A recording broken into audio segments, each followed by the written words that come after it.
বর্ষাকাল, সন্ধ্যা নামছে ধীরে ধীরে। গ্রামের কোনো এক প্রান্তে একটা ছোট্ট ক্লাব ঘরের মধ্যে আড্ডা জমিয়ে বসেছে কিছু কলেজ পড়ুয়ার দল। রাজু, বাপি, সুমন আর তন্ময়, এই চার বন্ধু মিলে সপ্তাহ শেষে একজোট হয়ে আড্ডা দেয় এই ক্লাব ঘরে। পড়াশুনো থেকে একটু চাপমুক্ত হতে তারা প্রতি শনিবার সন্ধ্যাবেলায় এই ঘরে বসেই গল্প ঠাট্টা করে। তবে আজ তাদের মধ্যে সবাই উপস্থিত থাকলেও একজনের এখনো দেখা মেলেনি। কি ব্যাপার বলতো? তন্ময় এখনো এসে পৌঁছালো না। ওই তো সবার আগে এখানে আসে। বাপি, একবার ফোন করে দেখ তো, মনে হয় বৃষ্টিতে রাস্তায় আটকে পড়েছে। বাড়ি থেকে বেরোনোর সময় তো ওকে ফোন করেছিলাম, ও বলল ওর আসতে নাকি একটু দেরি হবে। তা আর একবার ফোন করেই তো দেখতে পারিস। বেচারা মনে হয় বৃষ্টির জন্য আসতে পারছে না। আচ্ছা দাঁড়া, দেখছি আমি।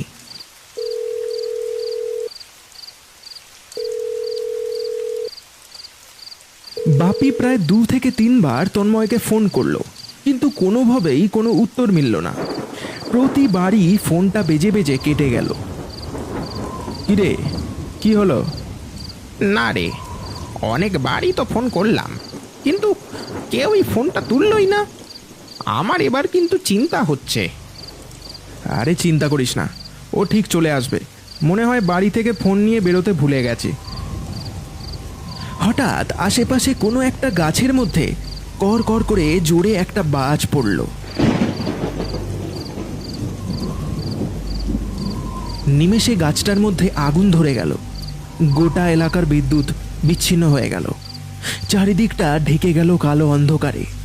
মাঝে মাঝে ঝোড়ো হাওয়া, আর তার সাথে বৃষ্টির তাণ্ডব। যেন প্রকৃতি কোনো বিপদের সংকেত দিতে শুরু করেছে এবার। এই যা, আজ আর মনে হয় কারেন্ট আসবে না। বাজটা আশেপাশেই কোথাও একটা পড়েছে। দূর, পুরো মুডটাই খারাপ হয়ে গেল। ওই তন্ময়টাও আজ এলো না, আর এদিকে কারেন্টটাও চলে গেল। এখন এই অন্ধকারে বসে বসে মশার কামড় খাওয়া ছাড়া আর কোনোই কাজ নেই। এই কেউ একটা কিছু জ্বালার ব্যবস্থা কর দেখি। অন্ধকারে কোথায় কি থাকবে, বর্ষাকাল তার ওপর। দাঁড়া দাঁড়া, আমি দেখছি। বলেই রাজু অন্ধকারের মধ্যে হাতড়ে হাতড়ে কোথা থেকে একটা বাতি খুঁজে পেল। হাওয়ার দাপটে দেশলাইটা জ্বলতে চাইল না। অনেকবার চেষ্টা করার পর কোনো রকমে সে বাতিটা জেলে মেঝের ওপর বসিয়ে দিল। ক্লাবের জানলাটা দিয়ে মাঝে মধ্যেই জোরে বৃষ্টির ঝাপটা এসে পড়ছে ঘরের ভিতরে। হাওয়ার দাপটে মোমবাতির শিখাটা বেশ খানিকটা নড়ে চড়ে উঠছে। এই হয়তো নিভে যাবে। রাজু মোমবাতির শিখার সামনে হাত আড়াল দিয়ে সেটাকে হাওয়ার দাপট থেকে বাঁচাচ্ছে। এমন সময় ক্লাবের দরজায় কটা টোকা পড়ল।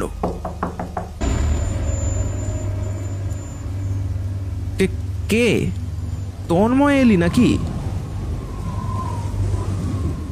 কিছুক্ষণ চুপ, তারপর দরজার ওপার থেকে উত্তর এলো, আমি তন্ময়, এই দরজাটা খোল, খুব ভিজে গেছি। হ্যাঁ হ্যাঁ, এই তো যাচ্ছি যাচ্ছি। বলেই সে দরজাটা খুলে দিল।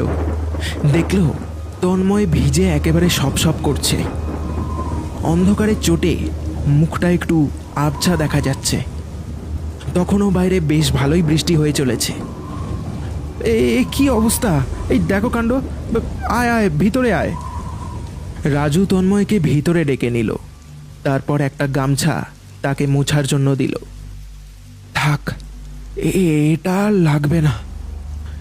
কি আশ্চর্য, লাগবে না মানে? তুই তো একেবারে ভিজে সপ করছিস।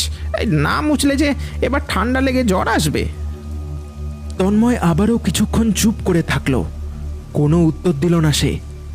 বাতির আলোটা টিমটিম করে জ্বলছিল। হাওয়ার দাপটে সেটাও ধপ করে নিভে গেল। ওহো, এই বাপি, জানলাটা দিয়ে দে তো, বারবার বাতিটা নিভে যাচ্ছে। এই বলে রাজু আবারও একটা দেশলাই জ্বালাতে যাবে, এমন সময় একটা অদ্ভুত কথা বলল তন্ময়। থাক না, আবার কি দরকার বাতি জ্বালার? এই তো ভালোই তো আলো আছে ঘরের মধ্যে। সবাই তার কথা শুনে অবাক ছাড়া আর কিছুই হলো না। এই, তোর কি বৃষ্টিতে ভিজে মাথাটা খারাপ হয়ে গেল নাকি? কি সব আবল তাবল বকছিস বলতো তখন থেকে? ঘরের মধ্যে তুই আলো কোথায় দেখতে পাচ্ছিস? এটা বলে রাজু বাতিটা আবারও জ্বেলে দিল। এবার আর কিছু হলো না। রাজুর কথা মতো বাপি জানলাটা বন্ধ করে দিয়েছে। ঘরের মধ্যে এবার একটু হলেও আলো ছড়িয়েছে। হ্যাঁ, এবার বল দেখি, এই তোর কি হয়েছে? তখন থেকে ভুলভাল কথা বলে যাচ্ছিস। আর এত বৃষ্টিতে তুই ছিলি কোথায়? শুধু শুধু ভিজে ভিজে আসতে গেলি কেন আবার? আমি তোদের কাছে না এসে থাকতে পারলাম না। ভাবলাম যাবার আগে শেষবারের মতো তোদের সাথে দেখা করে যাই। ও, এবার বুঝেছি, তোর বাবার ব্যবসাটা ধরবি তাই তো? তাই তুই ব্যাঙ্গালোর চলে যাচ্ছিস। তাও ভালো, তোর একটা হিল্লো হয়ে গেল। ও, এই জন্য সেই থেকে এসে এই তোর মনটা খারাপ, তাই না? হ্যাঁ, আরে এত মন খারাপ করিস না, এই চিন্তা নেই। আমরা ঠিক তোর সাথে বছরে একবার হলেও দেখা করে আসবো। হ্যাঁ, কিন্তু ভাই, একটা কথা বলছি, ওখানে গিয়ে আমাদের আবার ভুলে ঠুলে যাস না। বাপির কথাটা শুনে তন্ময় তার দিকে তাকালো, যেন সে কিছু না বলেই তাকে অনেক কিছু বুঝিয়ে দিতে চাইছে। কি রে, কি হলো? ওরম করে তাকিয়ে আছিস কেন? দূরে আবারও কড়কড় করে কোথাও একটা বাজ পড়ল। এবার তন্ময় তাদের এমন কিছু বলল যেটা শুনে সবার মাথাটা যেন ঘুরে যেতে শুরু করলো। শোন, তোদেরকে একটা বিশেষ কথা বলার জন্য এখানে এসেছি। পুকুরের পাশের ওই পূর্ব দিকের বটগাছটার নিচে আমার কিছু জিনিস পড়ে আছে। যদি পারিস তোরা সেইগুলো একটু আমার বাড়ি পৌঁছে দিস ভাই।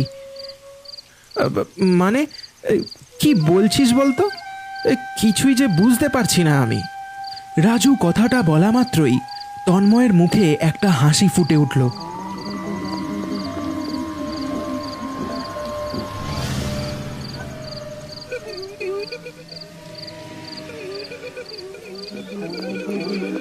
বিশাল একটা গালচেরা হাসি হেসে উঠল সে। তার চোখের মণিগুলো এখন ক্রমশ ছোট হয়েছে।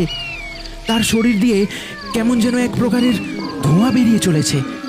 বিভৎস তার মুখটা সবাই দেখে যেন ভয়ে জমে যেতে লাগলো। কেউ ভাবতেও পারেনি যে আজ তাদের সাথে এমন কোনো ঘটনা ঘটবে।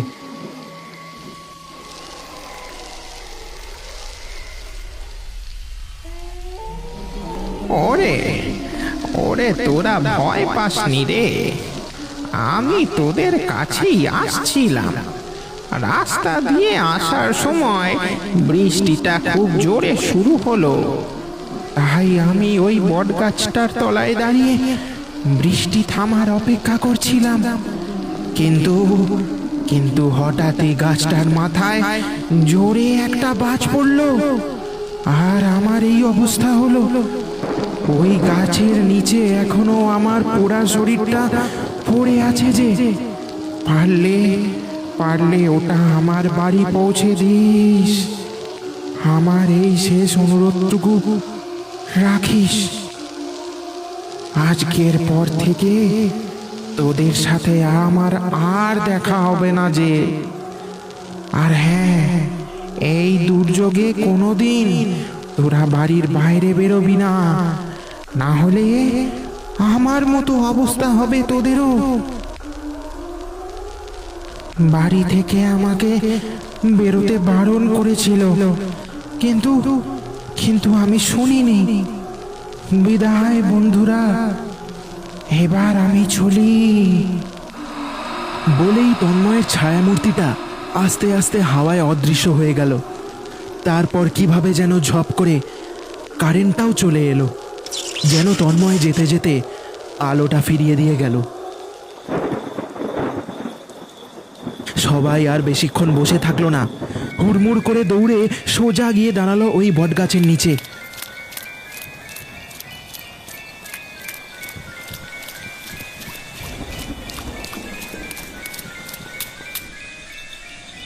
তারপর যা দেখলো তাতে ওদের সারা গায়ের রক্তটা যেন জমে বরফ হয়ে যেতে শুরু করলো।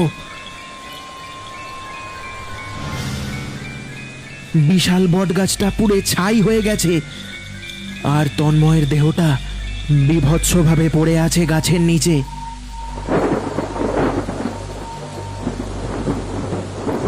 সারা শরীরটা পুড়ে ছাল চামড়া উঠে গেছে, চোখগুলো বাইরে ঠেলে বেরিয়ে এসেছে, মুখটা হাঁ করা।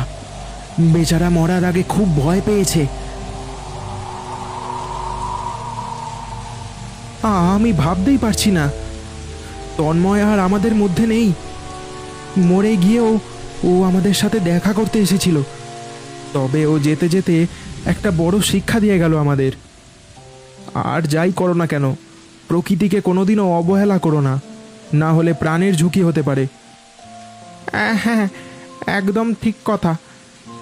চল এবার সবাই মিলে ওর দেহটা ওর বাড়ি পৌঁছে দেবার ব্যবস্থা করি। তন্ময় ভাই আমাদের, তুই যেখানেই থাকিস ভালো থাকিস, তোকে আমরা কোনোদিনও ভুলবো না। কথাটা বলা মাত্রই কোথা থেকে একরাশ হাওয়া এসে তাদের শরীর স্পর্শ করে চলে গেল,